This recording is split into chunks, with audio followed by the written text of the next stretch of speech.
pala akong makita kayo ngayong araw. So, sino ang lumiman ngayon? Wala po, teacher. Okay. So, sino ang mamumuno sa pagdarasal? Stanley? Ma'am? Pwede mo bang pamunuan? Opo, ma'am. Okay, mabuti.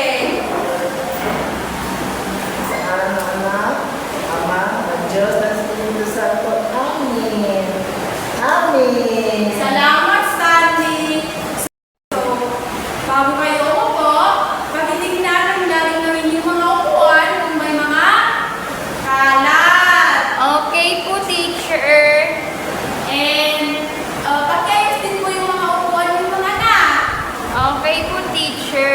So, ano ang ating tinalakay no nakaraang linggo?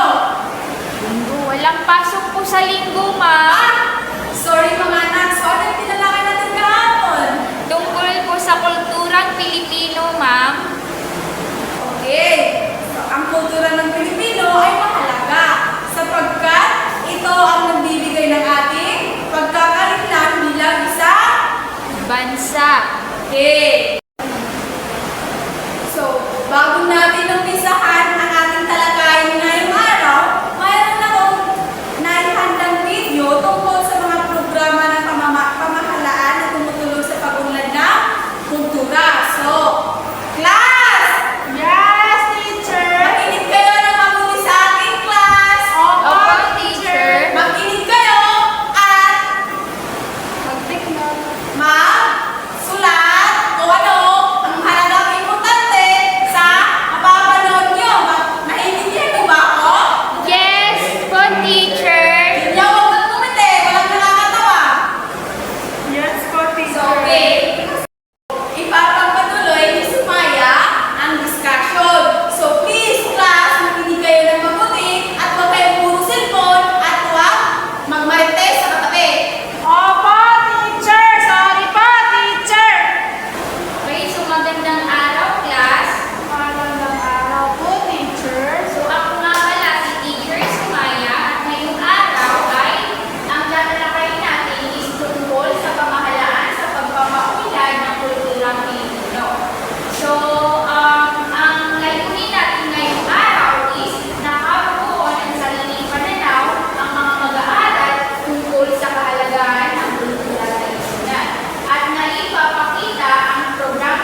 para sa pagpapaunlad ng kulturang Pilipino. National Commission for Culture and Arts, Education Awareness, and Community Engagement.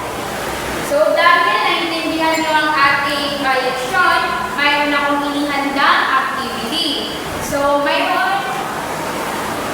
para sa inyo, magbigay kayo ng mga halimbawa ng mga programa sa inyong komunidad na sumusuporta sa ating kultura. So mayroon lamang kayong 5 minuto para sumagot. Naintindihan ba, class? Yes po, ma'am.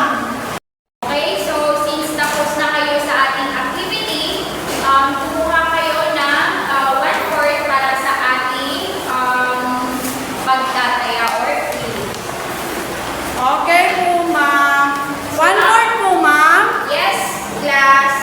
Ang panuto para sa ating quiz ay isulat ang tama kung wasto ang pahayag at hindi naman kung mali ang pahayag. So, babasahin ko lamang ng 2 beses at isulat ang tamang sagot sa inyong papel. So, naintindihan ba, class? Yes po, ma'am. So, ang unang katanungan ay ang pamahalaan ay may mahalagang papel sa pagpapaunlad ng kulturang Pilipino. Tama o hindi? Again, ang pamahalaan ay may mahalagang papel sa pagpapaunlad ng kulturang Pilipino. Tama.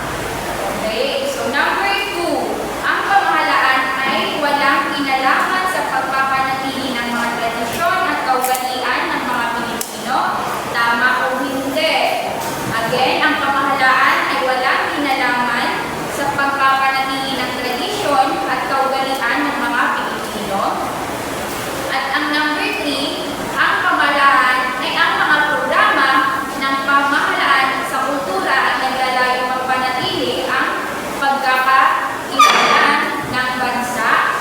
Again, ang programa ng pamahalaan sa kultura ay naglalayong mapanatili ang pagkakailanlan ng bansa. So, ang last is ang mga cultural shows at festivals ay ilan sa mga proyektong sinusuportahan ng pamahalaan para sa kultura. Tama o mali? Ay tama o hindi? Tapos na ba kayo, class? Wait lang po, ma'am. Okay. Ma'am, sagutan na po ngayon. So, wala na ba kayong katanungan tungkol sa ating tinalakay ngayong araw? Wala na po, ma'am.